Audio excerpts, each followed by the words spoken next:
Boa noite. Meu nome é Sigrid, sou médica infectologista aí da diretoria da SPI e eu tenho um imenso prazer em apresentar uma Terças com a Sociedade Paulista de Infectologia. E o tema de hoje é de vacinas contra HPV e herpes zoster, evidências atuais. Para falar desse tema, nós estamos trazendo aqui profissionais que não apenas pesquisam vacinas, mas que lidam no dia a dia, orientam e vivem o dia a dia da vaccinologia. Então, são ícones da área da vaccinologia e é um prazer imenso da Sociedade Paulista de Infectologia estar aqui contando com a professora Ana Marli Sartori, a professora Ana é professora associada do Departamento de Moléstias Infecciosas e Parasitárias da Faculdade de Medicina da Universidade de São Paulo, e ela estará falando para a gente sobre vacinas contra o HPV. E o professor, um imenso prazer estar aqui com o professor João Silva de Mendonça, professor é médico do Serviço de Infectologia do Hospital Servidor Público Estadual, doutor em Medicina pela Unicamp e ex-presidente da Sociedade Brasileira de Infectologia e da Sociedade Brasileira de Medicina Tropical.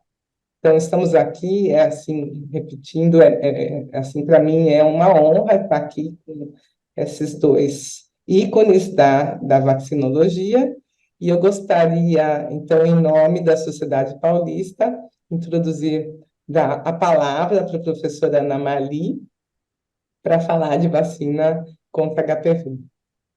Obrigada, Ana Mali. Bom, boa noite, Sigrid, boa noite, professor Mendonça, boa noite a todos. É um prazer estar aqui, quero agradecer o convite e vamos começar, não? Então, eu vou compartilhar minha tela.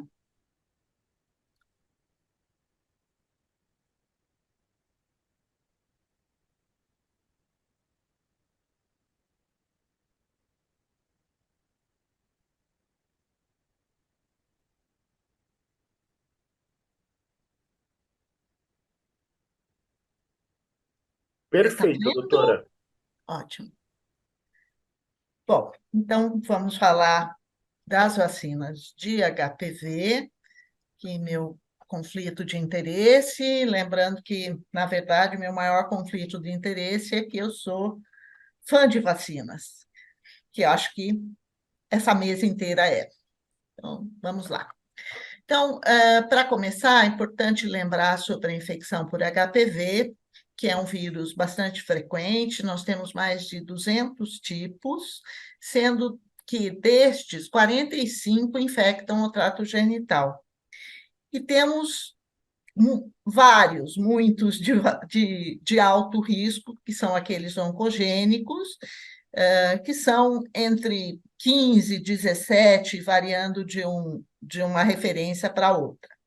Além dos de alto risco, a gente tem que lembrar dos HPVs de alto risco, o 6 e o 11, que são responsáveis por 90% das verrugas genitais e pela papilomatose respiratória recorrente.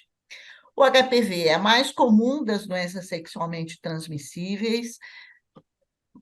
Pelo menos 75% dos adultos sexualmente ativos vão ter pelo menos uma infecção ao longo da vida, com um pico de incidência que se aproxima dos 10 anos aí após o início da vida sexual, em torno de 24 a 30 anos. E existe um segundo pico de incidência da infecção em mulheres na quinta década de vida. E pode ser uma infecção persistente. Aqui, lembrando, então, dos casos de câncer cervical em mulheres, que é o terceiro câncer mais frequente aqui no Brasil, aqui a distribuição de incidência no mundo tem uma incidência bastante alta, e 90% das mortes estão em países de renda média e baixa. Além disso, no Brasil, o câncer cervical tem uma incidência bastante variável, né? Com maior incidência aqui na região norte, centro-oeste, nordeste, uma incidência menor na região sudeste e sul. A mortalidade segue a incidência, lembrando que na região norte a mortalidade é crescente nos últimos anos, enquanto em todas as outras regiões do país a mortalidade vem decrescendo.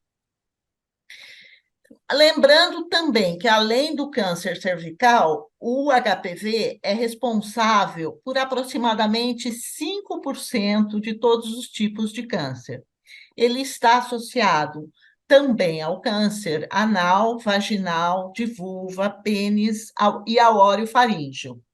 Então, aqui ao lado, colocando os cânceres mais frequentes no Brasil nos anos em 2020, nós temos aqui, em primeiro lugar, o câncer cervical, que é quarto, quando se considera homens e mulheres, mas terceiro entre as mulheres. Logo mais abaixo, câncer de cavidade oral, ânus, vulva, laringe, orofaringe, vagina, pênis. Então, todos aqui presentes em nosso meio, tanto em homens quanto em mulheres. O fator mais importante para a progressão para câncer é a infecção persistente. Então, logo após a infecção, a gente tem que a imensa maioria das pessoas vão clarear a infecção em 1 a 2 anos, mas entre 4 a 10% vai evoluir com uma infecção persistente. E aí a gente pode ter, nesta situação, uma evolução das neoplasias intraepiteliais de grau 2 ou mais, em até 5 anos, e num período de 10 a 30 anos para câncer invasivo.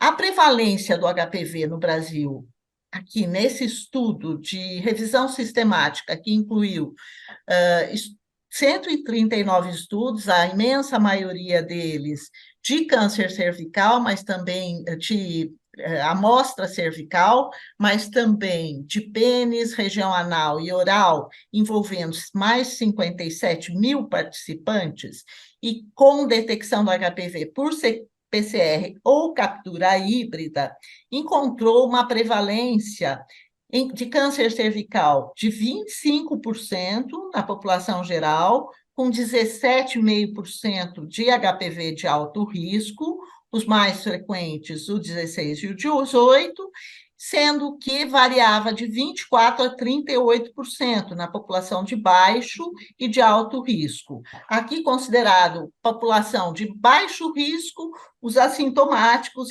que testaram em programas de rastreamento, enquanto que de alto risco, os parceiros de mulheres com lesão cervical, homens que fazem sexo com homens, mulheres transgênero, profissionais de sexo privados de liberdade e usuários de droga.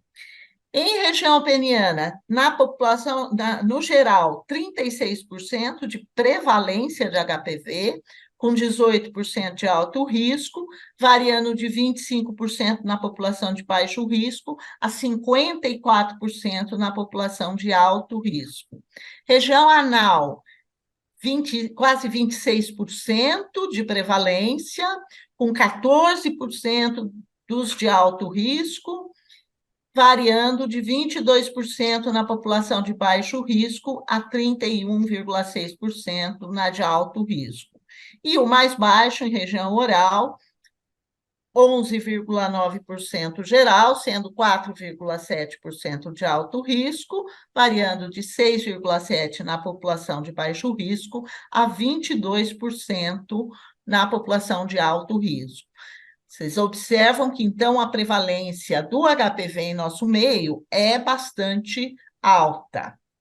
Em termos de estratégias de prevenção de HPV e do câncer cervical, o que a gente tem é a prevenção primária através da vacinação, a prevenção secundária com os programas de rastreamento que podem prevenir até 80% dos cânceres cervicais, que atualmente é recomendado pela OMS ser feito através de um teste de detecção de DNA do HPV, e, finalmente, com a prevenção terciária, ou seja, o tratamento das lesões precursoras e do câncer invasivo em qualquer momento da vida.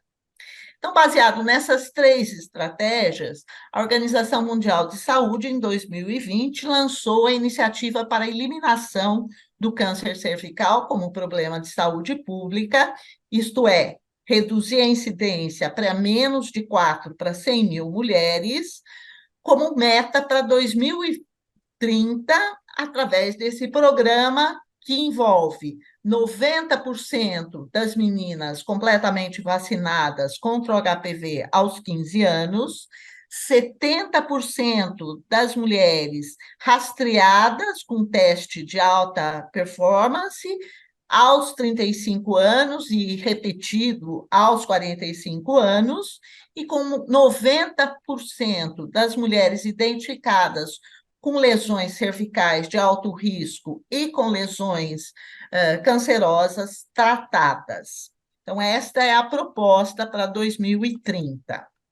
As vacinas de HPV, então, são vacinas VLPs, Virus-like Particles. O que é isso? São vacinas feitas de proteínas recombinantes de uma proteína do capsídeo, a L1, que é a proteína major, e essas proteínas, após a sua produção, elas formam pentâmeros, isso é espontaneamente aglomerado, né? E esses pentâmeros se aglomeram e formam uma partícula semelhante a um capsídeo viral, mas é um capsídeo viral vazio, não contém DNA. A diferença do VLP para um vírus verdadeiro é a presença do DNA e a segunda proteína de superfície, que é o L2, que não está presente nas atuais vacinas de HPV. Então, é apenas L1. Nós temos 4 vacinas, a vacina bivalente, que envolve o HPV 16 e 18, que são responsáveis por 70% dos cânceres cervicais, e entre 64% e 85% de outros cânceres relacionados ao HPV. A vacina quadrivalente, que além do 16 e 18, tem também o 6 e o 11, responsável por 90% das verrugas genitais e pela papilomatose recorrente. E, finalmente, a vacina nonavalente, que contém mais 5 tipos de HPV de alto risco, que são responsáveis por mais 20% dos cânceres cervicais, alcançando, então, uma cobertura de 90% dos cânceres cervicais, e esses são responsáveis também por 10 a 20% de outros cânceres.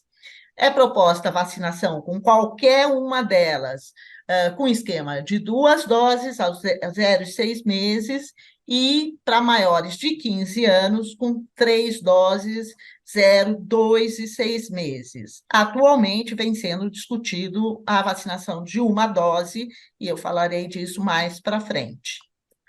Então, todas essas vacinas são altamente imunogênicas. Em esquema de 2 doses, com intervalo de 6 meses, elas resultam em 98% ou mais de soroconversão para os sorotipos virais. Os títulos dos anticorpos anti-HPV 16 e 18 são muito mais altos do que após a infecção natural, ser mais de 10 vezes mais altos, e os títulos de anticorpos diminuem nos primeiros meses após a vacinação, mas atingem um platô em torno de 18 a 24 meses após a última dose, e esses títulos se mantêm acima da infecção natural por pelo menos 10 anos ou mais.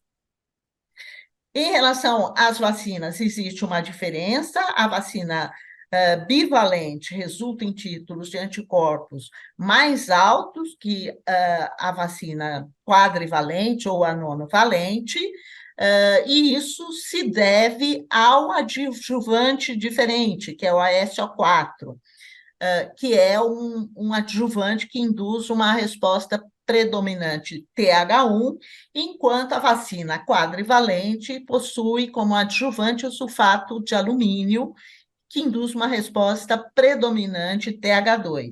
Entretanto, não parece que haver diferença em termos de proteção clínica em relação a essas vacinas. Todas são igualmente protetoras.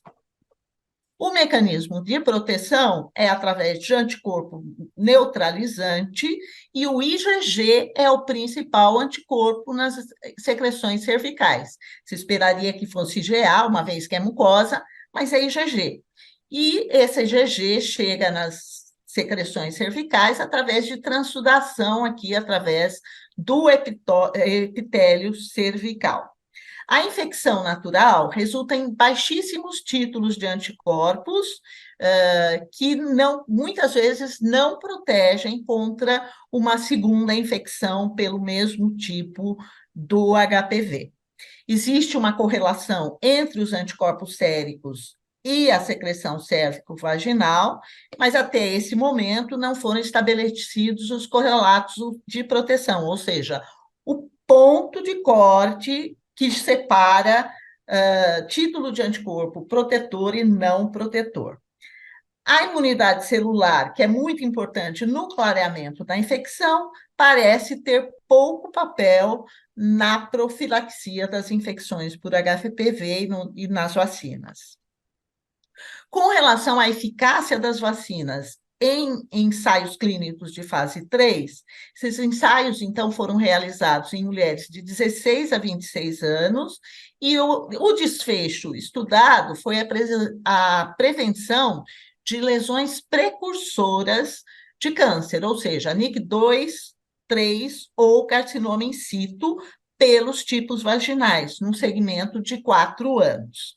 Então, nesses estudos, o que se viu na análise por protocolo, ou seja, aquela análise que incluiu as mulheres que não tinham infecção por HPV no momento da inclusão, eram soronegativas e PCR negativas, e que tomaram as 3 doses da vacina conforme proposto, eficácia de 100%, enquanto que na análise por intenção de tratamento, ou seja, naquele que incluía todo mundo que foi randomizada, uma efetividade, uma eficácia menor, que variou de 45% a 70%.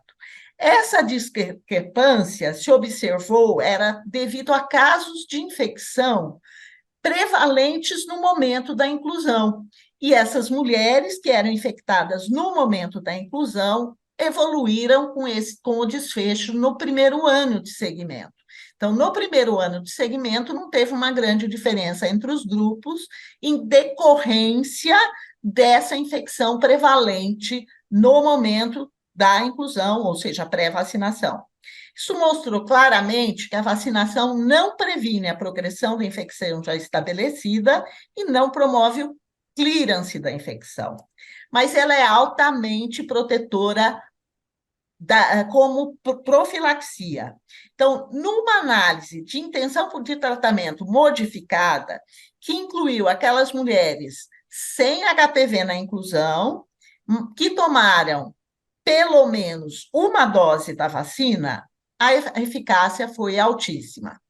Também se demonstrou nos ensaios clínicos de fase 3 prevenção de neoplasia intraepitelial vulvar, NIV, e vaginal, NIVA, 2 ou mais, com a mesma eficácia de 95%.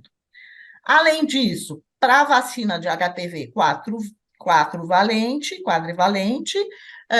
prevenção de verrugas genitais, com eficácia de mais de 95%, e também prevenção de infecção anal foi observada num dos estudos de eficácia, que fez um suave anal apenas ao final do estudo. Então, os estudos de fase 3 mostraram alta eficácia da vacina como profilática, entretanto, já mostraram a importância de vacinar antes da infecção, portanto, antes do início de vida sexual. Então, a população a ser vacinada seria uma população mais jovem, de meninas e meninos de 9 a 15 anos. Então, como não se realizou estudos de eficácia nessa população, foram realizados estudos de imunogenicidade com 3 doses da vacina, que mostraram que essa população de jovens menores de 15 anos respondiam com títulos de anticorpos que eram 2 a 3 vezes maiores que as mulheres mais velhas. Isso, esses estudos de imunogenicidade, que se chamam immunobridging, eles levaram à aprovação da vacina para usos em adolescentes. A vacina novivalente também foi avaliada apenas em estudos de imunogenicidade, em que tiveram a sua eficácia comparada com a população incluída nos ensaios de fase 3 da vacina quadrivalente. Então, tem dados desta população. E que se mostrou soroconversão para 99% das participantes para todos os novos tipos de HPV, e não houve inferioridade de anticorpos para os HPV 6, 11, 16 e 18. Também a vacina novivalente teve altos títulos de anticorpos, 2 a 3 vezes maiores, em crianças e adolescentes de 9 a 15 anos. Nos adultos, o que se observa é que o título de anticorpos cai com o aumento da idade à vacinação.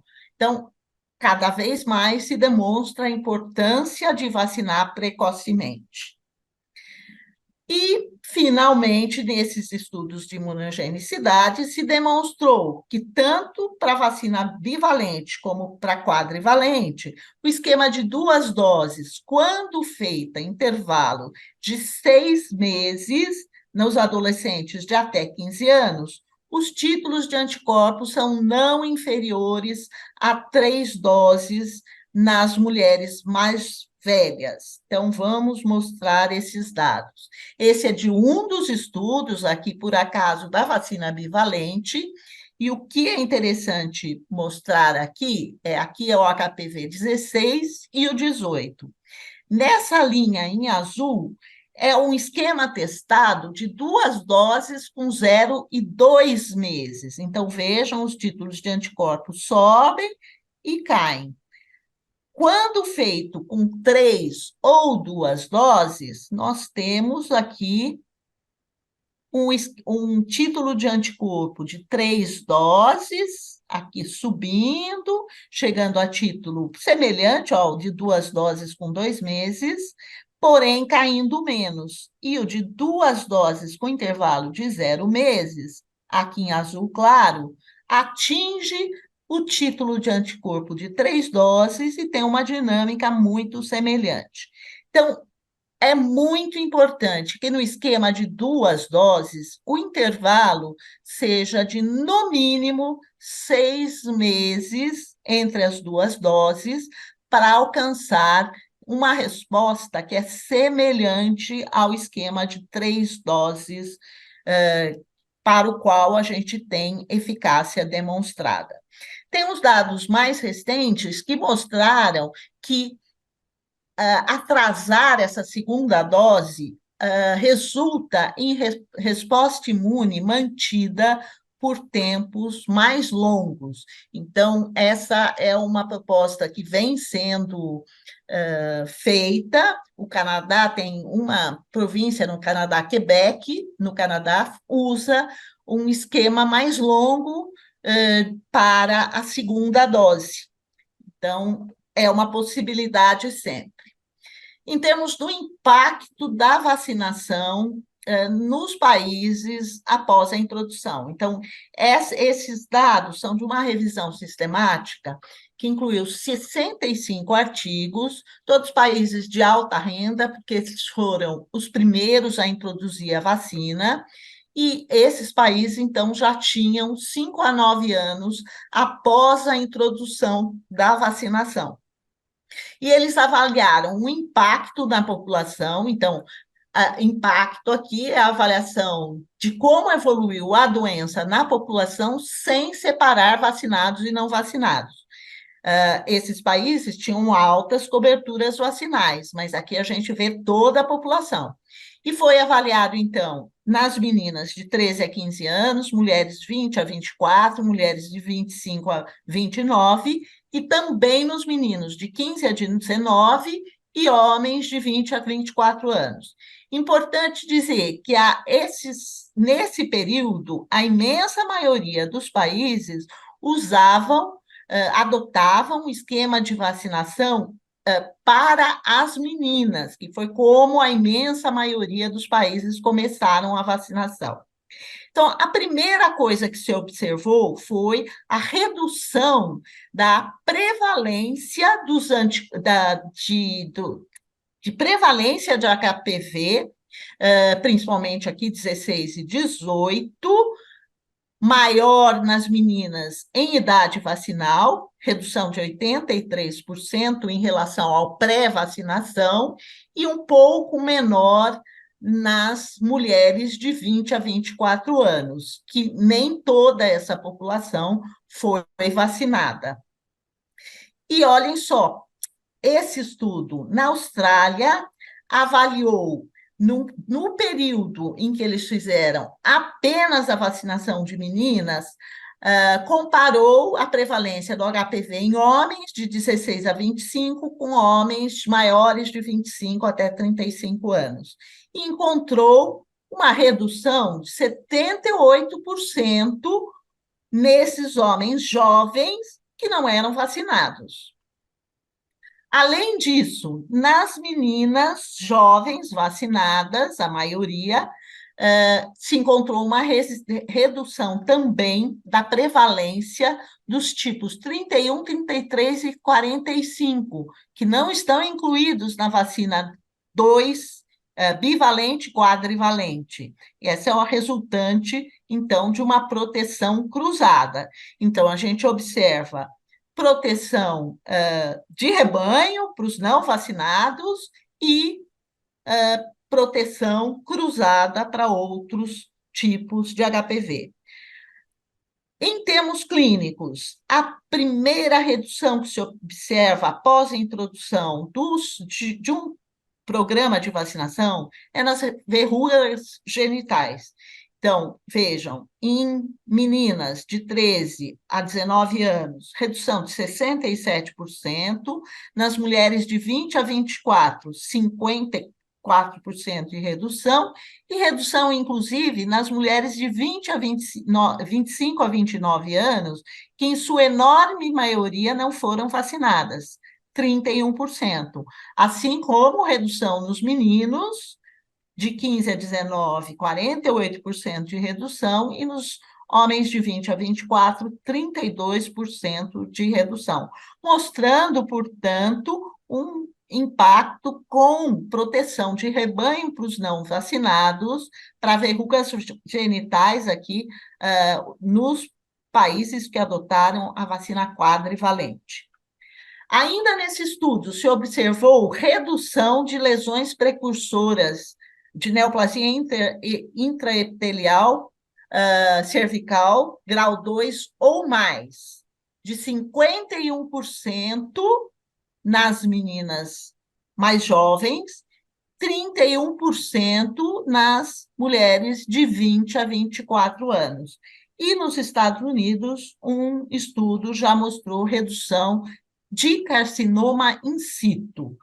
Então, se esperava que o impacto da vacinação ia ser visto no período mais tardio da vacinação, dado o gap entre infecção e doença por HPV. Porém, esses estudos precocemente demonstraram o efeito da vacina. Então, vejam aqui, são do mesmo estudo, HPV 16 e 18, aqui pós-vacinação, em comparação à pré-vacinação, mulheres de 20 a 24, aqui 5 a 8 anos após a vacinação, e assim vamos, tá? Então, uma redução de todos os tipos, 16 e 18, redução do 31, 33 e 45, porém, outros tipos de HPV, que não esses e os que não têm reação cruzada, não houve redução como era esperado. Em termos das verrugas genitais, nesse estudo, o que a gente observa? Então, meninas de 15 a 19, mulheres 20 a 24, mulheres de 25 a 29 e de 30 a 39 anos que não foram vacinadas. Então, o que se observa, aqui tem isso me atrapalhando. Ah, o, o que se observa. Ixi, voltou. Desculpem. Essa infecção. Desculpem que isso.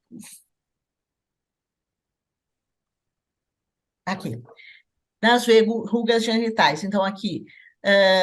Em linha vermelha, são os países que fizeram vacinação apenas de uma coorte com baixa cobertura vacinal, 50%, com alta cobertura vacinal ou mais. E em azul, os que tiveram vacinação de múltiplas coortes com alta cobertura vacinal. Então, vejam que logo após a introdução do programa, cai rapidamente nas vacinadas, aqui, conforme a idade cresce, a maioria é não vacinado, né? Entre 30 e 39 anos, nenhum país fez vacinação. Entretanto, a gente vê proteção a longo prazo, principalmente nesses países que usaram vacinação de múltiplas coortes. E aqui, a proteção nos meninos, tá? Então, aqui a gente vê proteção naqueles países que fizeram a vacinação de uma única coorte, só tardiamente a gente vê alguma proteção aqui nos grupos mais jovens, enquanto que os grupos mais velhos, vejam, prevalência é até crescente entre homens, enquanto que nos países com vacinação de múltiplas coortes de meninas, a gente vê redução também de verruga genital nos homens, e inclusive a mais longo prazo nos mais velhos, mostrando a importância da vacinação e o grande impacto que essa vacinação tem, então, em todas as doenças associadas ao HPV. Aqui, finalmente, em termos de NIC, 2 ou mais, então, conforme a gente viu antes, nas mulheres jovens, a gente já vê proteção, e nas mais velhas, que ainda não foram vacinadas, não há proteção, tá? Então, aqui, rapidamente, a proteção das vacinadas e aqui dos grupos em que a minoria foi vacinada. Bom, mas aqui a gente tem, nos últimos 3 anos, a gente tem agora alguns dados mais interessantes, que são os dados de efetividade de vida real na proteção de câncer invasivo. Então, esse primeiro estudo é da Suécia, que avaliou o período de 2006 a 2017, eles implantaram a vacinação em 2017, em 2007, então eles pegam um ano antes da vacinação, e os dados do Registro Nacional de Saúde, tanto para vacina como para câncer cervical invasivo. Vejam, tem mais de 1,5 milhão de meninas e mulheres entre 10 e 30 anos.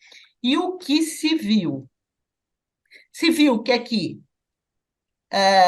em termos de número de câncer entre não vacinadas e vacinadas, vejam a enorme diferença, e a incidência aqui ajustada para a idade, a gente vê as vacinadas com uma redução de 63% na incidência de câncer invasivo, tá?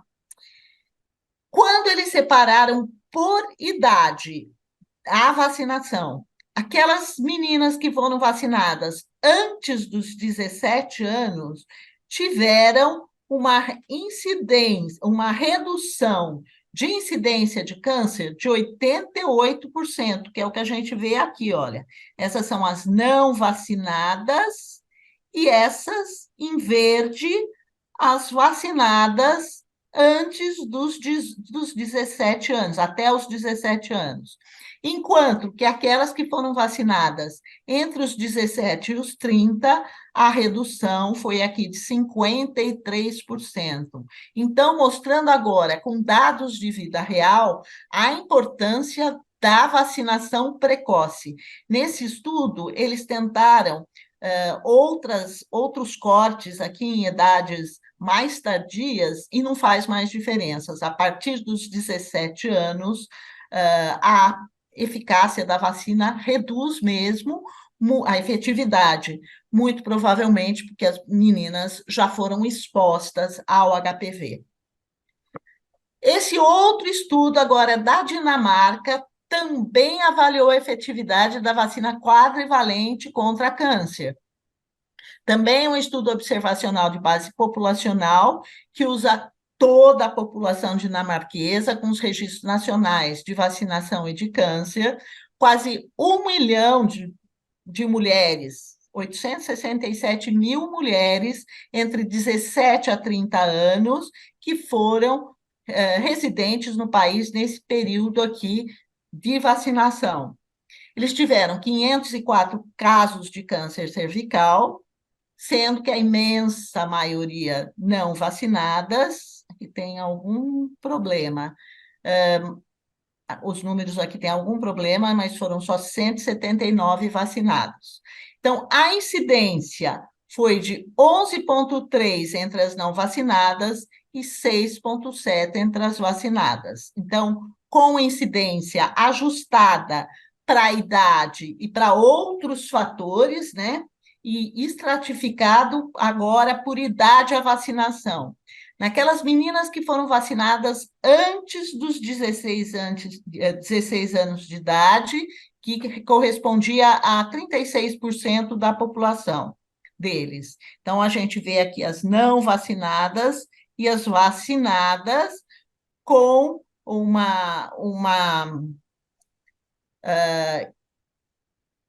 uma incidência relativa ajustada de 0,14, ou seja, efetividade da vacina de 86%, variando de 47% a 99% no intervalo de confiança. Naquelas meninas que foram vacinadas entre os 17 e os 19 anos. Então, temos aqui também as vacinadas e as não vacinadas, e a efetividade da vacina foi um pouco menor, 68%, e o intervalo de confiança ainda passa aqui pelo 1, então ainda não deu estatisticamente uma grande significância, tá? Vai dar um intervalo que vai de menos a mais, né?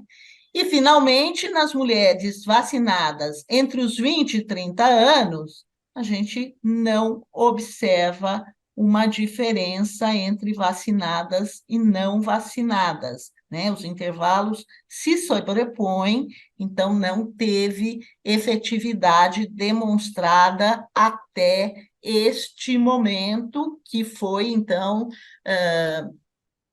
12 anos após, né, a introdução da vacina. Então, novamente, mostrando a importância da vacinação precoce. E o último estudo, então, que avaliou dados de vida real na Inglaterra, que é o estudo que avaliou a vacina bivalente. A Inglaterra usou a vacina bivalente durante um período até 2012, e eles avaliaram essas coortes de meninas que foram vacinadas, então, com a vacina bivalente. E aqui eles vão avaliar a prevenção de câncer cervical e de NIC3, tá? Então, também de base populacional, e eles usam registro de câncer. E vejam, é um estudo bastante complexo. Eles avaliam várias coortes de acordo com a data de nascimento e idade à vacinação. Então, nós temos várias coortes que não foram vacinadas. Essa coorte, que nasceu em 89, no ano anterior à coorte das vacinadas, vai ser a nossa coorte de referência para não vacinadas, tá? Então, eles olharam essas coortes anteriores para ver se estava havendo alguma tendência de modificação na incidência da HPV ao longo do tempo.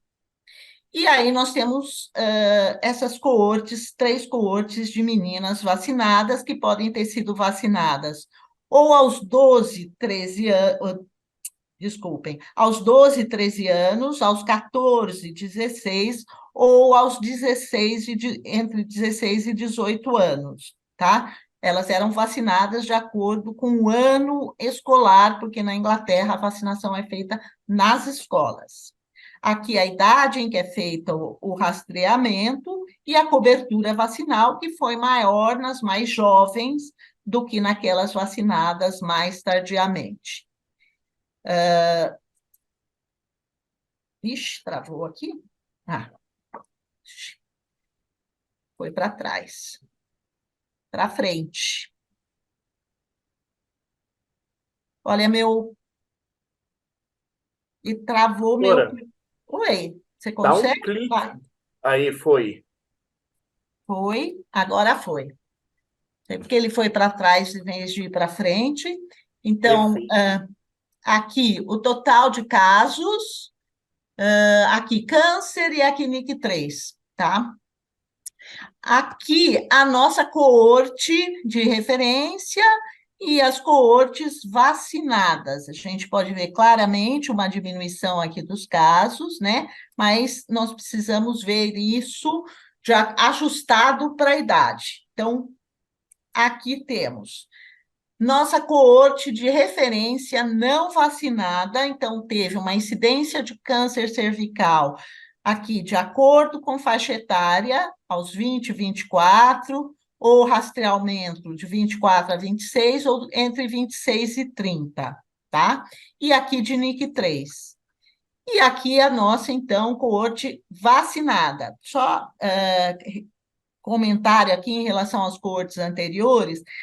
Existe, vocês podem ver que, em relação a essas coortes, imediatamente anterior, não tem nenhuma diferença, e as diferenças que foram observadas aqui foi por conta do momento em que era feito o rastreamento, que foi mudando ao longo do tempo nessas coortes.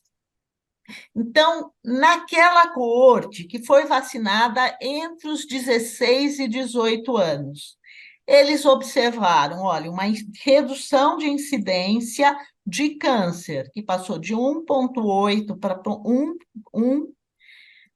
entre 20 e 24, de 24 a 26, passou de 27,8 para 20, e entre os 26 e 30, passou de 18 para 11, com uma redução de 34% do câncer cervical nessas meninas de 16 a 18, vacinadas entre os 16 a 18 anos, que a gente pode observar aqui. E NIC 3, uma redução de 39% nesta coorte. Na coorte que foi vacinada entre os 14 e os 16, a redução foi de 62% e a gente ainda não teve tempo, elas não chegaram aos 26 a 30 anos, ou seja, apenas nesses dois rastreamentos, vocês podem ver que a redução é bem maior. E também a redução de NIC, aqui. E, finalmente, a coorte vacinada aos 12 e 13 anos, que ainda não alcançou faixas etárias de 24 anos, elas estão entre 20 e 24 anos, e eles observaram uma redução de incidência de câncer de 87%, passou de 1,8 para 0,3, e de NIC de 29 passou para 2, redução de 97%. Então, esses 3 estudos mostraram claramente a redução de câncer cervical. Então, nesse estudo da Inglaterra, eles acreditam que a vacinação preveniu quase 450 casos de câncer cervical nessas 3 coortes vacinadas. Todos esses 3 estudos mostraram a importância de vacinação precoce.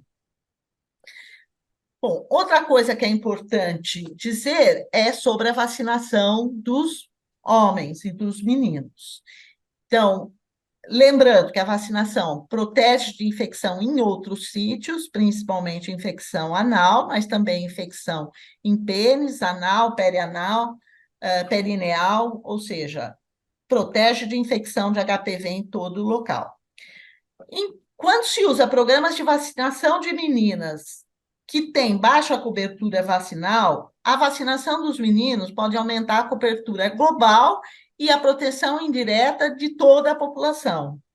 E naqueles programas de vacinação de meninas com alta cobertura, a gente alcança a proteção indireta dos homens por diminuição da transmissão na população, proteção de rebanho. Entretanto, a gente precisa lembrar que os homens que fazem sexo com homens têm alta carga de doença por HPV, não serão protegidos por um programa de vacinação só de meninas. Então, por uma questão de equidade e justiça, é importantíssimo também que se faça uma vacinação neutra em relação ao gênero. Além disso, dos estudos mais recentes, nós temos evidências importantes para o uso de dose única de vacina HPV. Então, os primeiros dados resultaram de análises pós-hoc dos ensaios de fase 3, em que se viu que aquelas mulheres que tinham tomado apenas uma dose tinham títulos menores de anticorpo, mas estavam protegidas de doenças pelos tipos vacinais por mais de 10 anos. Outros estudos observacionais mostraram, então, a efetividade da vacina em dose única. E aí foi realizado um ensaio clínico randomizado no Quênia, em que se comparou as vacinas bivalente em meninas menores de 20 anos, com 18 meses de seguimento, em que o desfecho foi infecção persistente. E o que se viu foi uma eficácia de 97% da vacina em dose única. Os títulos de anticorpos após dose única são menores do que com esquema de 2 ou 3 doses, mas eles são estáveis por 10 anos.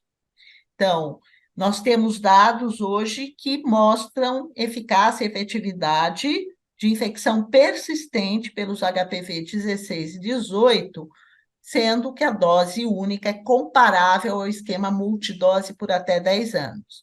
Com isso, a OMS, em abril de 22, recomendou a possibilidade de uso de esquema de dose única para pessoas até 20 anos de idade, sendo que, para os imunocomprometidos de qualquer idade, deve-se usar pelo menos 2 doses, com preferência para 3 doses.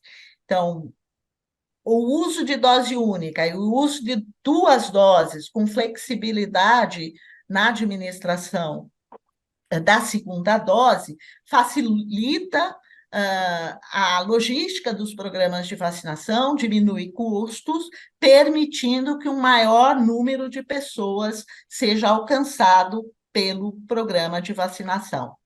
Então, aqui, olha, os títulos de anticorpos, aqui em roxo, após infecção natural, acima do corte de soropositividade. Aqui, em verde, 3 doses. Em azul, 2 doses, com intervalo de 6 meses. E aqui, esquema de 3 doses. De dose única, desculpe, alcançando o pico menor e com título mais baixo, mas ainda 2 ou 3 vezes acima dos títulos da infecção natural. Bom, no Programa Nacional de Imunizações, a vacina quadrivalente foi introduzida em 2014, inicialmente para as meninas de 11 a 13 anos, com esquema de 2 doses em intervalo de 6 meses, e com uma novidade que era a estratégia de vacinação em escola, além das salas de vacina, com uma meta de cobertura de 80%. Ao longo dos anos, esse programa foi ampliado para outras populações, então, inicialmente, as mulheres vivendo com HIV e AIDS. Em 2017, nós adotamos o programa Neutro em Gênero e ampliamos a vacinação dos imunocomprometidos, e agora, nos últimos 2 anos, nós ampliamos um pouco mais e atualmente nós vacinamos meninas e meninos de 9 a 14 anos, com esquema de 2 doses, e em relação aos imunossuprimidos, mulheres e homens vivendo com HIV/AIDS, transplantados de órgãos sólidos, transplantado de células tronco hematopoéticas, vivendo com câncer em atividade ou em tratamento recente, com erros inatos de imunidade e em uso de drogas imunossupressoras até 45 anos, em esquema de 3 doses.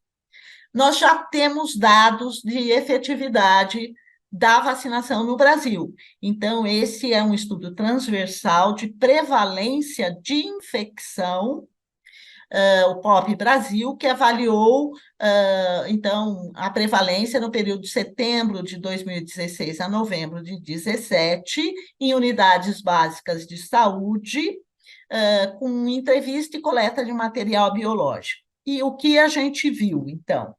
Uma redução nas mulheres vacinadas da incidência, da prevalência dos HPVs vacinais, 6, 11, 16 e 18. Passou de 15 para 16.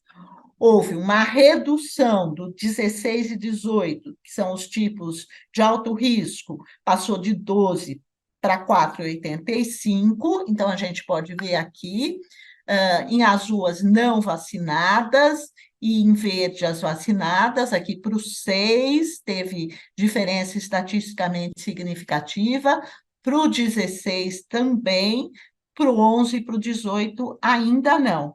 Quando a gente olha por faixa etária, a gente vê que uma maior redução nas mais jovens, de 16 a 17 anos, e aqui nas mais velhas a diferença já não é tão grande.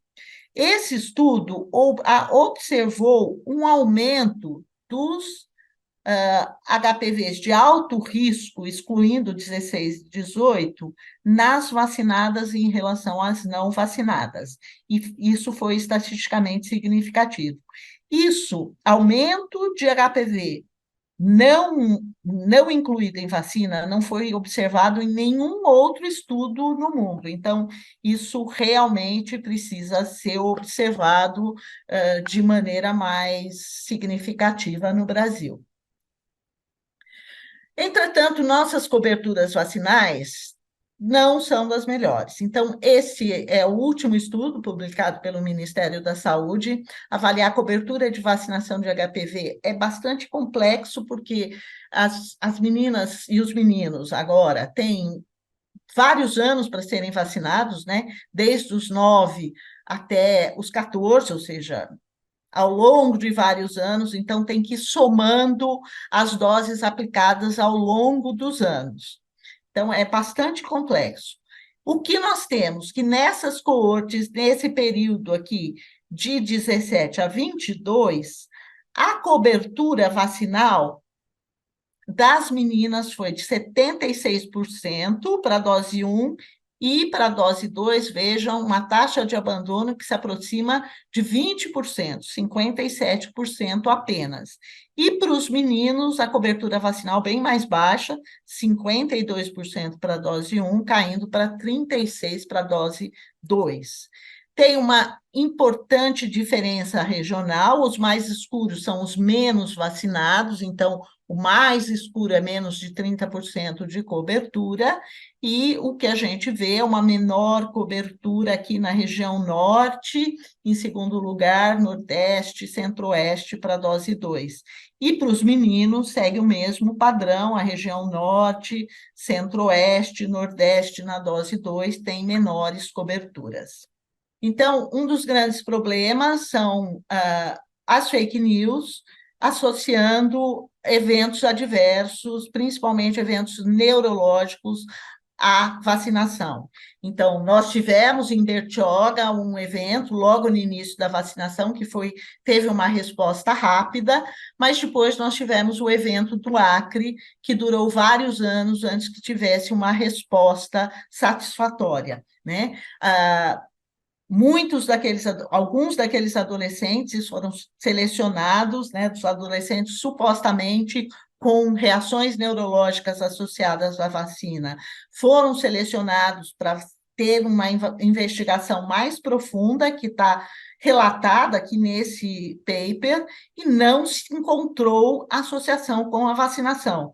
De 12 adolescentes avaliados, 2 tinham diagnóstico de epilepsia que era geneticamente determinada, e todos os outros tiveram diagnóstico de crise psicogênica não epilética. Então, não associando os eventos à vacinação.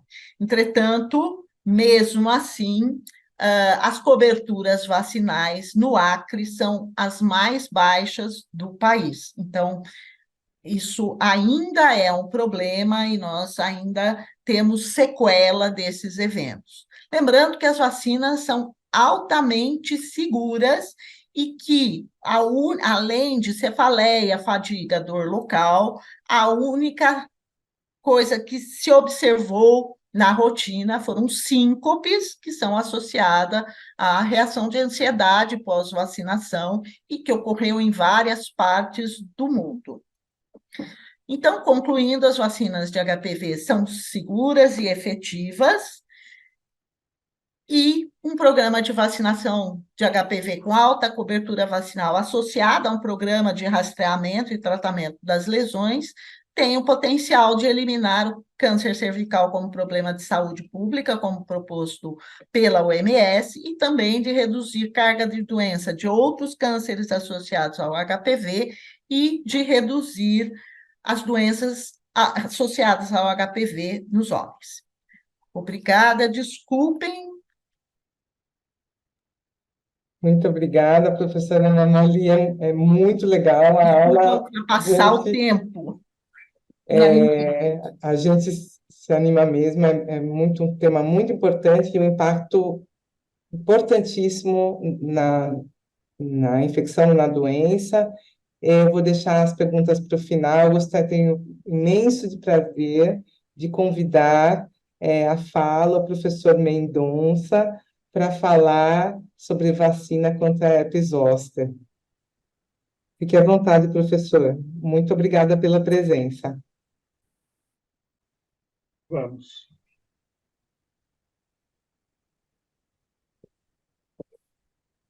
Pode?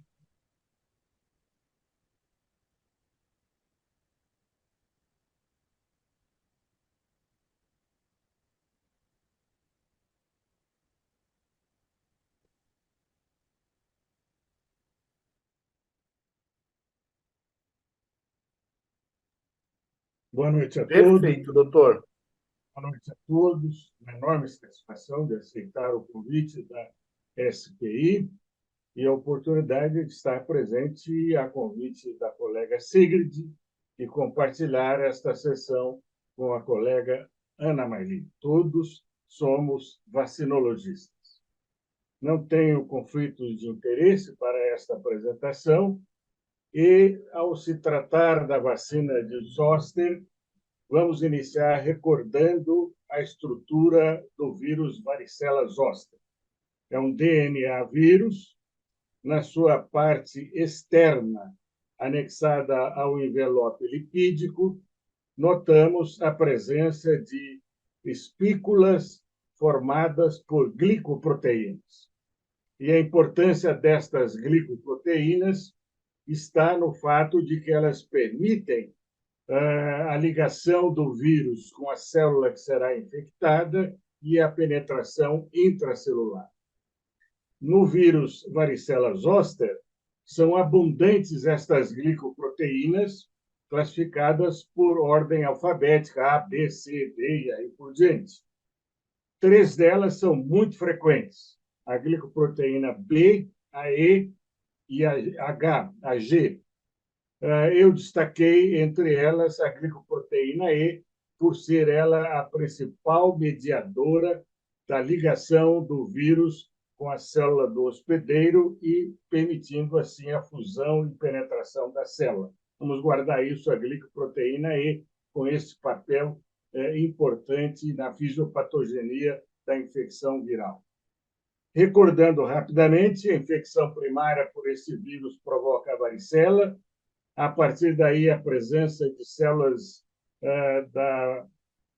do gânglio posterior sensitivo na medula espinhal, onde o vírus permanece em latência, e quando há chance de ocorrer a recorrência, a doença que aparece em seguida é o herpes zoster.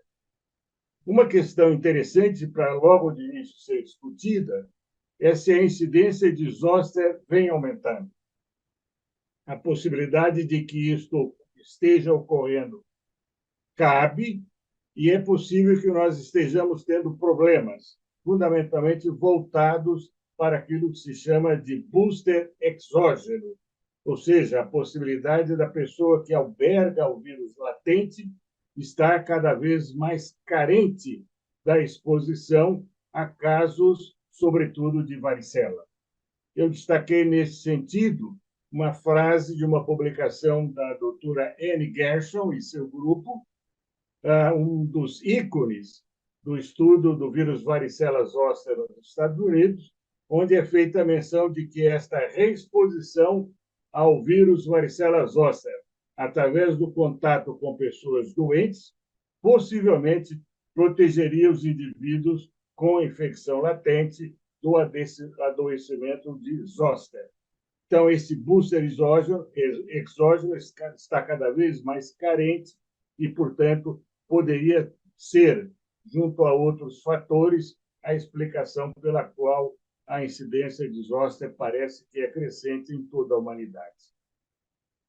Os fatores associados ao risco de zoster são vários. A idade é o mais comum e mais importante, no sentido de que, a partir da década de 50, a imunossenescência começa a se instalar e evolui progressivamente.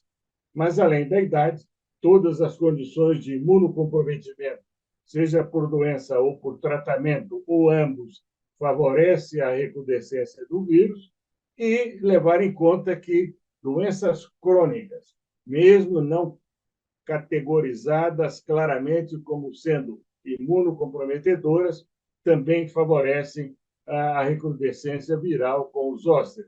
Diabetes mellitus, renal crônico, sobretudo em fase pré-dialítica, a doença pulmonar obstrutiva crônica seriam alguns exemplos. O estresse físico e o estresse psicológico também seriam fatores predisponentes. A idade, a partir dos anos 50, um fator importante, portanto, para a progressiva instalação da recorrência do zoster. E vamos acompanhar essa crescente participação de herpes zoster com a faixa etária que sobe, com também o acontecimento da nevralgia pós-herpética, com todo a sua atuação impactante em relação ao paciente que evolui com esta nevralgia pós-herpética. É importante, portanto, destacar o valor da nevralgia pós-herpética neste contexto para dar mais ênfase ainda a uma vacina capaz de reduzir a recorrência do herpes zoster. Ela é crescente com a faixa etária e se torna importante, sobretudo, a partir da idade de 85 anos. A nevralgia pós-herpética, que acontece panoramicamente em casos de zoster em 10 a 18% dos indivíduos, mas os fatores de risco para sua ocorrência estão aí citados: idade igual ou superior a 50 anos, dor muito intensa no pré e durante a vigência da erupção cutânea e a localização do trigêmeo, particularmente no ramo oftálmico. Complicações do herpes zoster para levarmos em conta também mérito para uma vacina de alta efetividade na vida real. Complicações neurológicas, mielite, encefalite, meningoencefalite e assim por diante. A possibilidade do imunocomprometimento, propiciar viremia com disseminação e aí agressão de órgãos internos, com pneumonia, hepatite, evolução para coagulação intravascular disseminada, para não falar das complicações corriqueiras dermatológicas com infecção secundária, por exemplo. Eu vou me valer desse diapositivo que está sendo projetado para dar algumas ênfases. Nós estamos vendo aí uma publicação deste ano no Vaccine, Sullivan e colaboradores, onde eles fazem uma análise de revisão da ocorrência de zoster em adultos acometidos por condições de imunodeficiência ou imunossupressão.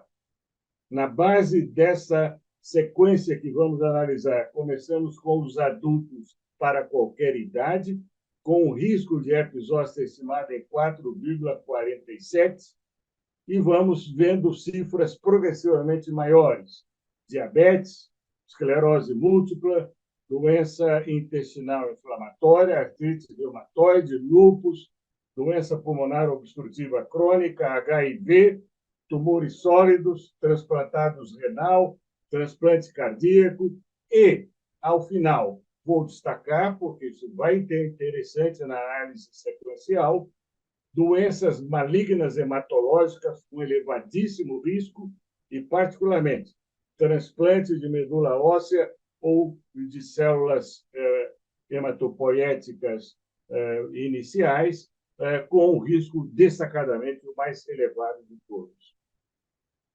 Quero rever com vocês que o indivíduo infectado pelo vírus varicela zoster, na sua infecção primária adoecendo como varicela, evoluindo para o estado de latência, quando é propiciada uma condição de reativação, ele evolui para a doença zoster, como classicamente conhecemos. Mas o destaque que quero chamar a atenção é para a possibilidade desta reativação ocorrer sem que haja tradução dermatológica desse fenômeno, o que se denomina de zoster sine herpeti. E outra vez, vou levar em conta o grupo da Anne Gershon dos Estados Unidos, no rodapé na parte inferior, a menção clara que esse grupo faz de que o espectro de zoster sine herpeti, muito provavelmente, é muito mais frequente, é uma condição emergente nos tempos atuais e provavelmente pouco valorizada até o momento. Então, vamos levar em conta muito do que pode acontecer por esse vírus varicela zoster na ausência da doença dermatológica, mas com uma reativação presente na chamada doença zoster sine herpeti. Como é que nós provamos que existe o zoster sine herpeti? Uma doença com dermátomo doloroso, que possa melhorar com a utilização de antiviral, sugerindo a possibilidade de ser varicela zoster, mas, sobretudo, com biologia molecular, DNA viral, sendo encontrado nos exames de material licórico. Então, o clássico da reativação a partir de latência, o lado esquerdo do diapositivo, leva ao adoecimento clássico de herpes zoster. Mas vamos considerar o lado direito desse diapositivo, onde este vírus toma outro caminho, centrípeto neste momento, e não centrífugo como no zoster, acometendo o sistema nervoso central, meningite, encefalite, meningoencefalite e assim por diante, acometendo a medula espinhal, outra vez com mielite e outros comprometimentos neurológicos nesta topografia, e que tais fenômenos poderão estar acontecendo na ausência de zoster dermatológico. Portanto, zoster sine herpete. E nós teremos que considerar estas possibilidades neurológicas, identificando a presença do vírus em material licórico, por exemplo. A questão colocada com muita ênfase na atualidade diz respeito a se este vírus elevaria o risco de acidente vascular cerebral, o risco de infarto do miocárdio. E numa revisão interessantíssima, vemos aí um gráfico didático mostrando que o vírus varicela zoster, na sua reativação, produz um quadro inflamatório com presença de complexo protrombótico, com imunocomplexos, uma inflamação que pode ter papel, portanto, em nível de artérias, mas também uma ação direta do vírus em artérias, nas suas 3 camadas, produzindo uma remodelação vascular e, portanto, uma vasculopatia, e tudo isso somatoriamente produzindo a possibilidade tanto de acidente vascular cerebral quanto de infarto do miocárdio pós-zoster. Eu vou usar apenas um diapositivo para dar ênfase a esta situação, na hipótese de considerarmos a sequência dos meses pós-zoster em relação ao acidente vascular cerebral e também de isquemia transitória. O gráfico é oriundo de colegas da Clínica Mayo nos Estados Unidos, onde se mostra que este risco está aumentado em 1,3 a 2,37 nas primeiras 4 semanas pós-zoster, se mantém pelas 12 semanas seguintes, 1,17 a 1,42, e este risco desaparece, não no sentido de aumento, mas a caminhar com a população geral, somente a partir de 24 semanas, ou seja, 6 meses pós-zoster.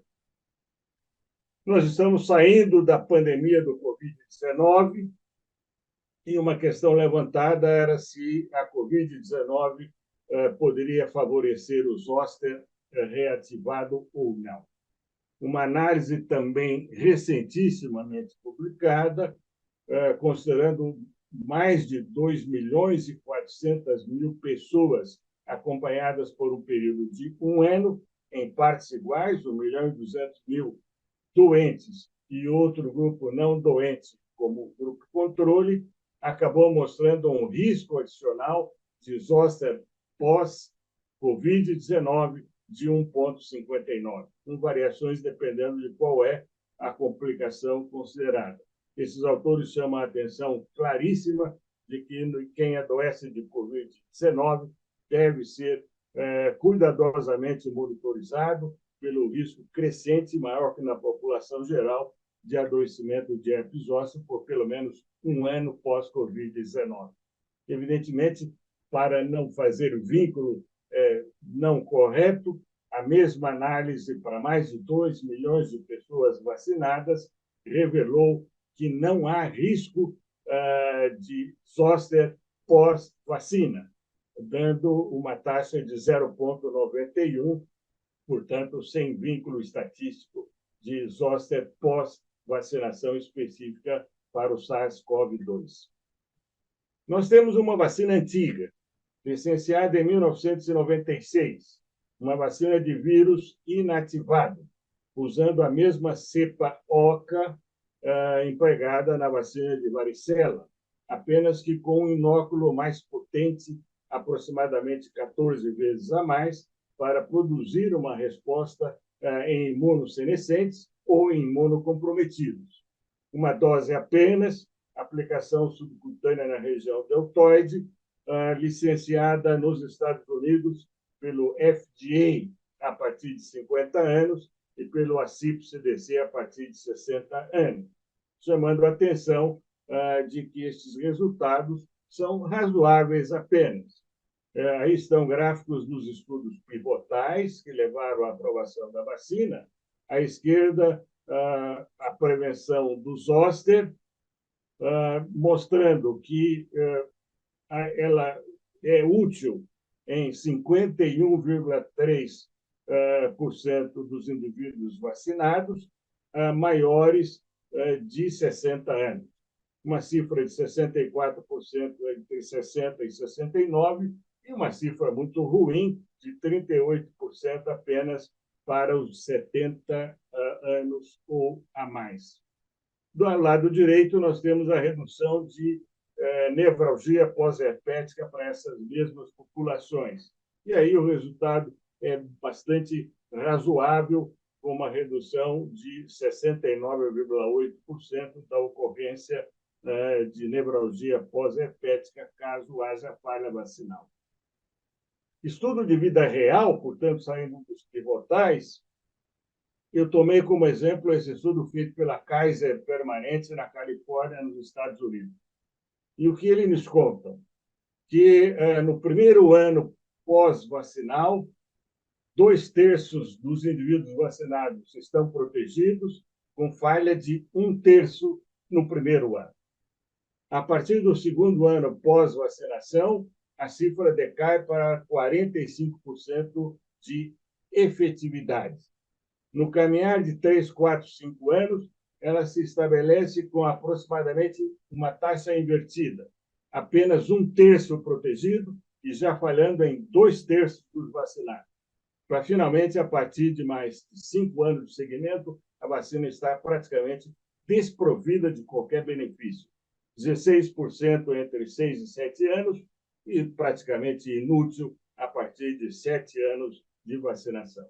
Ou seja, nós estamos lidando com uma vacina que é de vírus atenuado, que tem problemas na sua administração para indivíduos imunocomprometidos, liberada apenas para quando não se tratar de uma imunodeficiência grave, estou citando aí a CIP-CDC para essa colocação, e cuja duração a curto prazo, médio prazo, praticamente se torna inútil com 6, 7 anos da sua aplicação.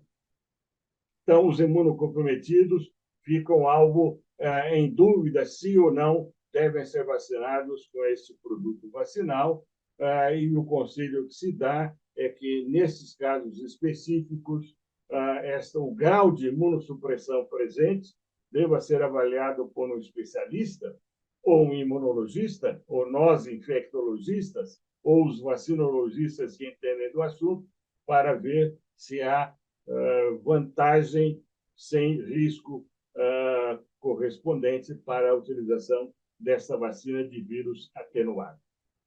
Vamos voltar outra vez ao risco do herpes zoster ser reativado. Aqui uma síntese do que chamei a atenção anteriormente, com imunocompetentes de qualquer idade adultos, 4,47 de risco de zoster, e aí um risco crescente em HIV, em câncer sólido, em transplantado de órgãos, em malignidades hematológicas e, sobretudo, quando se faz a análise em transplantados de células hematopoéticas, o risco, então, é o mais considerável possível. Essa população, na imensa maioria, está não habilitada para tomar a vacina de vírus atenuado. Vamos discutir, então, a vacina emergente, recente, contra o varicela zoster, deixando de lado a de vírus atenuado, à esquerda, e considerando uma vacina inativada, desprovida de vírus, do lado direito. Esta vacina usa a glicoproteína E, que chamei a atenção no primeiro diapositivo, a importância dessa espícula no sentido de fazer a fusão com a célula epitelial, a célula que vai ser infectada, a célula-alvo, combinada com um sistema de adjuvância potentíssimo da GlaxoSmithKline, no caso desta vacina, o AS01B, que é um sistema complexo, contendo, inclusive, derivados de saponina, contendo, inclusive, substâncias dotadas de ação TLRE, Toll-like receptor, sendo uma ação agonista e, nesse sentido, potencializando intensamente o resultado da imunogenicidade da vacina. 2 estudos dessa vacina recombinante foram feitos na fase 3 para serem considerados pivotais e liberação da vacina. Um deles trabalhando com uma população de 50 anos de idade ou mais, e outro deles trabalhando com uma população de 70 anos de idade ou mais. Em ambos os casos, 2 doses, separadas por 2 meses de intervalo. E o resultado desses estudos pivotais estão aí mostrados.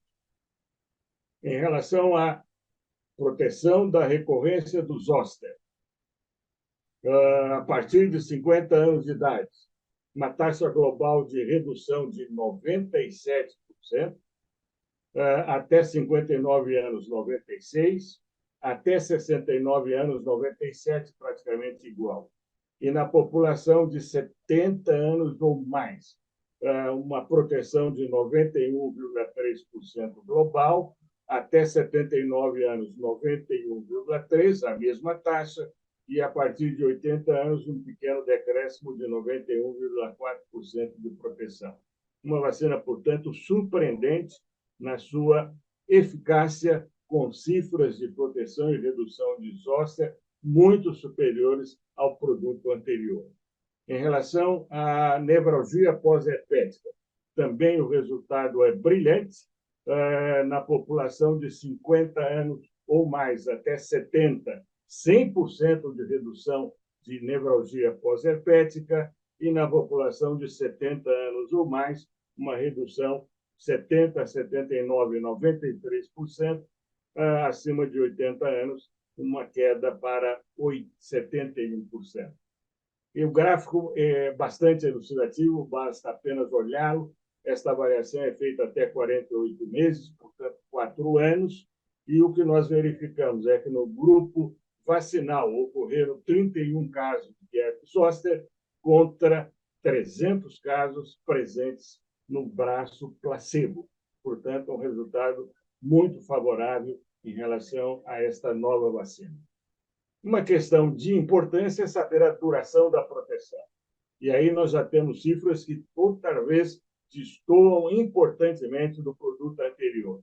Vejam que, após os 4 anos, 92,4% ainda de eficácia da vacina, 5 e 6 anos, uma pequena queda, 7 anos, 85% ainda de redução, e já existem indicações de 10 ou mais anos, mostrando que ela se mantém prolongadamente com pequeno prejuízo em relação à eficácia do produto vacinal. Então, um produto com bastante mérito e, em função disso, vamos ver como ele está liberado nos Estados Unidos e como lá a coisa tem sido colocada. Há uma pequena discrepância inicial entre a visão do Food and Drug Administration, FDA, e a visão dos peritos do CDC, o ACIP-CDC. Então, como vocês veem aí à esquerda, o FDA aprovou o produto vacinal novo a partir de 2017 para a utilização de 2 doses, com intervalo de 2 a 6 meses, para imunocompetentes e de 1 a 2 meses para imunocomprometidos.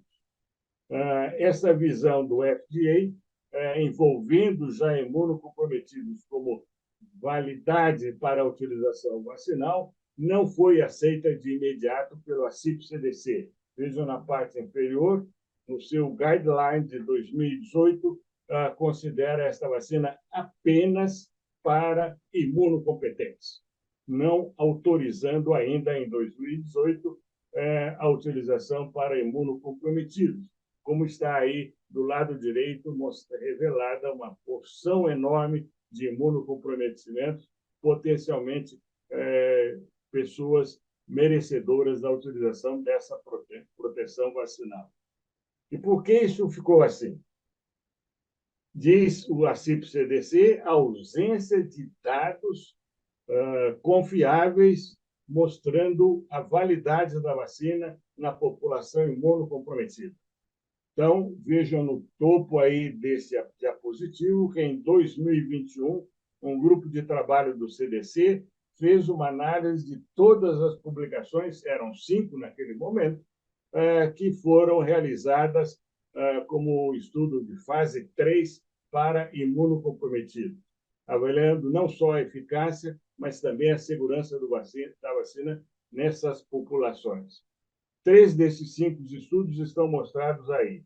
O primeiro deles, pacientes transplantados com células hematopoéticas autólogas, e o resultado da vacina foi de 68,2% de eficácia. Malignidades hematológicas, uma proteção de 87,2%. E doenças imunomediadas, uma proteção de 90,5%. Os efeitos colaterais avaliados nesses protocolos mostrou nada de importante em relação, comparativamente ao grupo placebo, com as mesmas taxas de adversidade. Analisando, então, como esses protocolos foram realizados. Transplantado de células hematopoéticas, fase 3, maiores de 18 anos, segmento por 21 meses, a primeira dose aplicada entre 50 e 70 dias depois do transplante e a segunda dose aplicada 1 a 2 meses depois da primeira dose. 68,2%, como mencionei antes, foi a eficácia da vacina nesta fase 3 para esse tipo de população. Um pouco mais alta entre 18 e 49 anos, 71,8%, um pouco mais baixa na população acima de 50 anos, 67,3%. Em relação à nevralgia pós-herpética, os resultados também são favoráveis no sentido de redução do risco e também considerada do ponto de vista de carga global da doença, a redução de hospitalização na população vacinada. Em relação às malignidades hematológicas, outro grupo de alto risco, a cifra foi de 87,2%, como já mencionado. Fase 3, maiores de 18 anos, segmento apenas de 11 meses. Primeira dose, 10 dias do pré ou pós-quimioterapia para a doença maligna hematológica, ou 10 dias depois de 6 meses de encerrada a fase de ataque do tratamento. A dose 2, feita de 1 a 2 meses depois da dose 1. Esses dados, portanto, são os mais importantes para que o ACIP-CDC fizesse uma revisão das suas indicações. Vamos ver agora um panorama global, caminhando da esquerda para a direita, comparando transplante de células hematopoéticas, depois HIV, depois, ainda no centro, tumores sólidos, depois doenças malignas hematológicas e, finalmente, transplantados renais. Quando nós analisamos eventos adversos, eles se equiparam com placebo, seja qualquer um desses grupos. Quando nós analisamos o risco de desencadear uma doença autoimune pela utilização da vacina, também ela ocorre em números que não têm diferença estatística, comparando todos esses grupos de imunocomprometidos. Doença fatal, também empate com o placebo em todos esses grupos que estão aí mencionados na população vacinada. E, finalmente, uma preocupação para os que lidam com essas doenças autoimunes, câncer, e fazem os seus tratamentos. A possibilidade da vacina desencadear uma exacerbação do quadro de base. Outra vez, isso não ocorreu, os números são equiparáveis ao placebo. Então, isso levou a que o ACIP fizesse a sua revisão e, a partir de 2022, passasse a indicar esta vacina também para imunodeficientes e imunossuprimidos a partir de 19 anos de idade.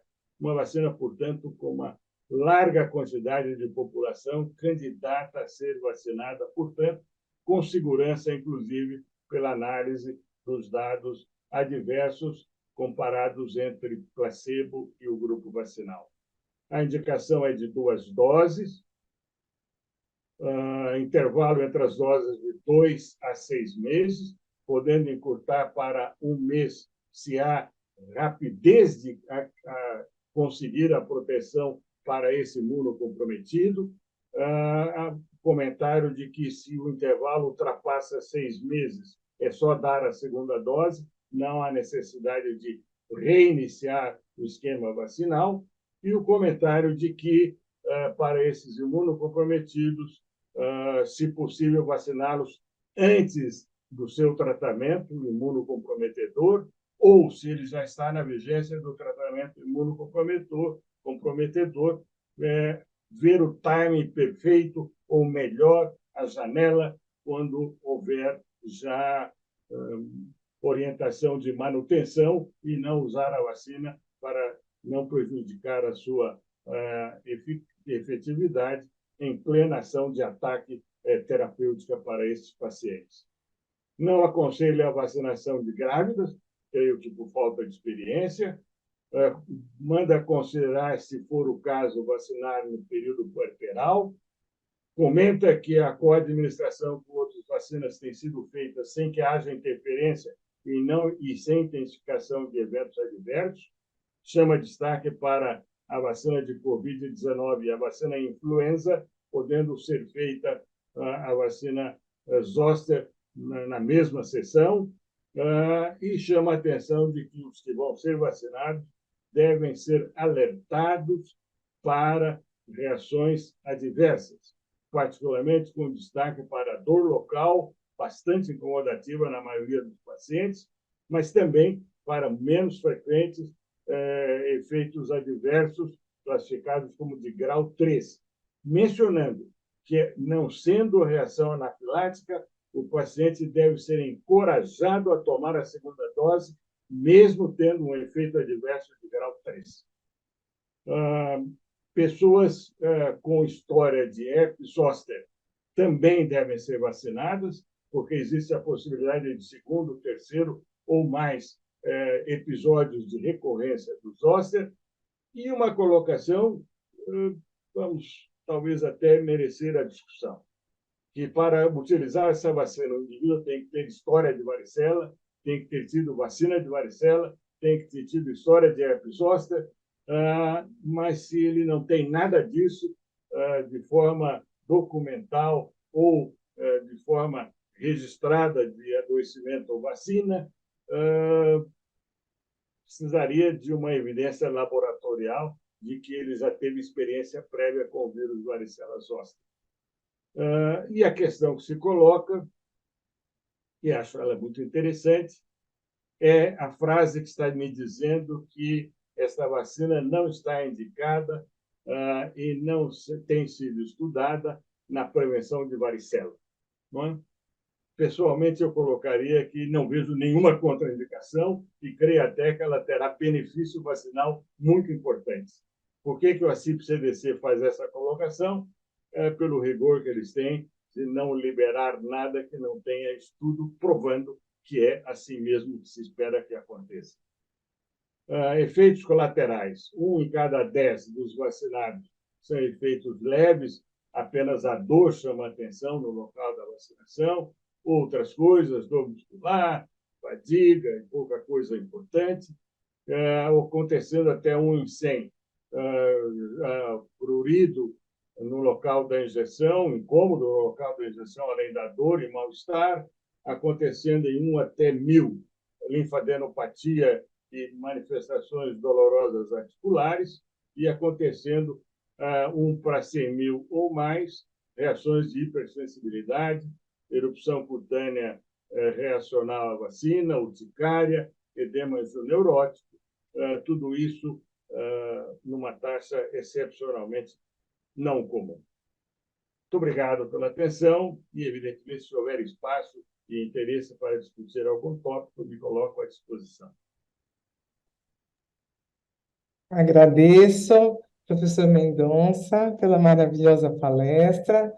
Eu tenho umas perguntas aqui, talvez a gente não consiga fazer todas. Se a gente não conseguir fazer todas, a gente ver se dá para a gente deixar a resposta no chat. E eu vou tentar dar uma alternada aqui. Então, tem algumas das perguntas, vou começar uma para a professora Ana Marli.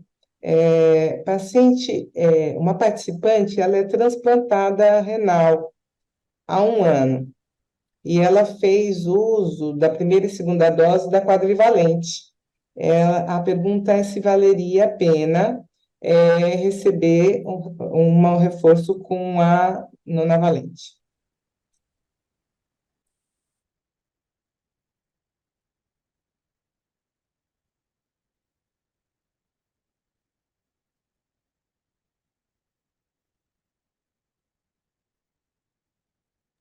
Doutora Ana, a senhora está respondendo? É que está mudo. Está mudo ainda, a senhora está sem som. Agora eu estou com som. Agora sim. Bom, então, em relação a essa pessoa que é transplantada, eu não sei se ela iniciou um esquema de 3 doses, tomou a primeira e a segunda, ou se ela fez um esquema de 2 doses da vacina quadrivalente adequado para a faixa etária dela em algum momento passado. Enfim, não sei em que situação. Eu acho que foi essa impressão que deu, que ela fez esse esquema no passado. Bom, de qualquer jeito, não existe nenhum dado de completar esquema com vacina nonavalente em relação à quadrivalente. Eu não vejo contraindicação nenhuma. Inclusive, o único local que eu vi que mistura vacina, de novo, é Quebec.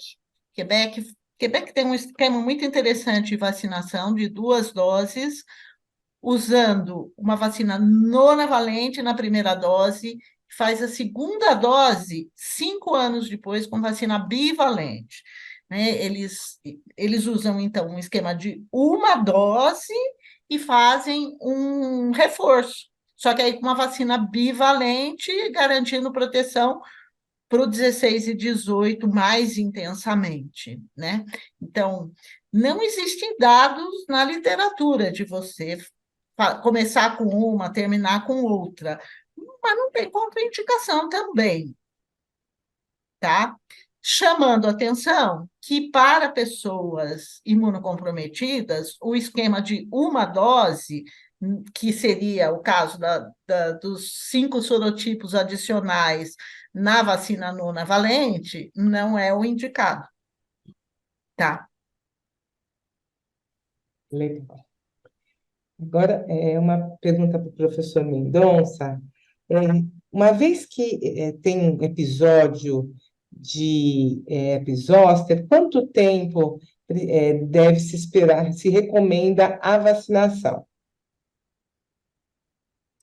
Vou utilizar como resposta o comentário feito no guideline ACIP-CDC e depois dar uma resposta pessoal um pouco diferente. No guideline ACIP-CDC é mencionada que a pessoa que teve zoster pode ser vacinada, deve ser vacinada, e a razão é as recorrências número 2, número 3, número 4, assim por diante, e que o momento de aplicar a vacina pode ser feito a partir de resolução completa do quadro da doença zoster. Ou seja, cedeu a doença, não há nevralgia pós-herpética, não há nada, enfim, acabou a doença, então logo cessou o quadro do adoecimento pelo zoster, a vacina poderia ser utilizada. Poderia, não obrigatoriamente vai ser feita a tão curto intervalo, mas é assim que está no guideline do ACIP-CDC. Agora, um comentário pessoal. Nós discutimos logo no início o que é o booster endógeno e o que é o booster exógeno. E argumentei, como a Anne Gershon, nos Estados Unidos, que o booster exógeno talvez tenha um papel importante na possibilidade de estarmos tendo crescentemente cada vez mais hóstea, cada vez mais hóstea, cada vez mais hóstea do que víamos no passado. A ausência do booster exógeno. É o vovô que não tem mais o seu netinho com catapora. Ele não se expõe, cadê o booster exógeno? Não é? Isso não está acontecendo. Mas eu vou pegar o outro lado da questão, o booster endógeno, partindo do princípio de que o zoster reativado tem aumento da carga viral e o próprio zoster pode ser uma razão de booster, pelo menos transitoriamente. Na minha visão pessoal, e acho que seria prudente aguardar um intervalo maior do que simplesmente cessar a doença, deixando com que esse possível booster endógeno possa se estabelecer e evoluir, e a partir, eu diria, de 6 meses depois, ter, então, um booster vacinal, na minha interpretação, potencialmente mais efetivo. Muito legal.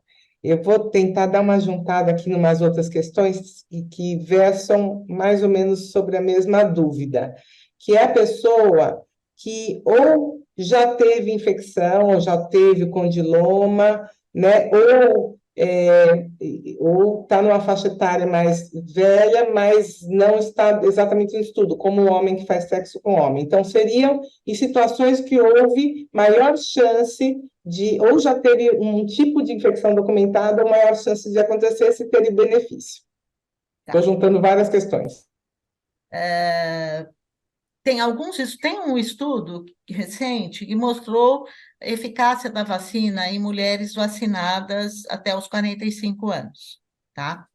Então, isso sem, sem doença prévia, tá? Quer dizer, sem independente de doença prévia, não é que não tiveram doença prévia, não eram aquelas pessoas que estavam com lesão precursoras, eram pessoas que foram vacinadas no momento numa idade mais velha, poderiam ter sido infectadas antes ou não, tá? Então, nesse grupo, mostrou uma eficácia menor do que para as jovens, mas mostrou uma eficácia. Lembrando que a gente tem um segundo pico de incidência da doença aos 50 anos, né?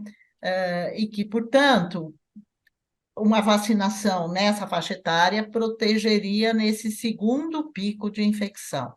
Tinha uma pergunta em relação a homens que fazem sexo com homens, também se demonstrou eficácia menor, sempre menor, em homens que fazem sexo com homens vacinados em idades um pouco mais velhas. Então, quero chamar a atenção que, em termos de saúde pública, o importante é a vacinação antes do início da vida sexual, porque é onde você vai ter o maior impacto em termos de redução de carga de doença, redução de transmissão do HPV.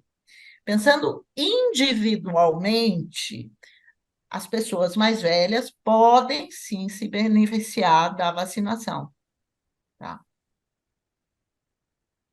Uma outra questão que para o professor, em relação à vacina, a Shingrix, né, recombinante, se pode ser utilizada em pessoas acima dos 90 anos. Então, nós